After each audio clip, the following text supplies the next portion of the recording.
Gilas Team panalo versus Chinese Taipei. Ayan guys, tinabakan nga ng isang buwan, 94-64 ng Gilas Team sa pangunguna ng ating kababayan na si Kai Sotto.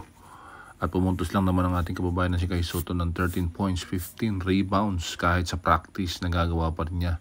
2 blocks, 1 assist, 1 steals sa 20 minutes of play, 7 out of 8. Field goal at 26 plus 26 efficiency. So mapapractice, mapatunay na laro, talaga nananalo ang ating kababayan na si Kai Sotto. At may laro muli sa Field Sports dito na sa Pilipinas, sa Pasig, sa February 24. Muli sa Chinese Taipei.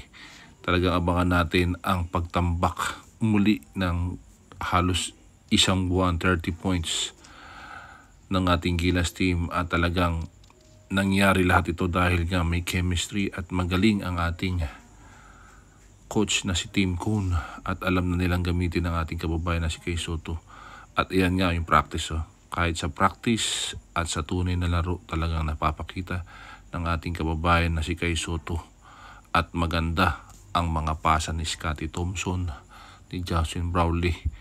At yan nga, 18 million pesos matalo lang ang Gilas ang itinapat na premyo ng Chinese Taipei, pero talagang hindi umubra sa ating Gilas Team ang Chinese Taipei.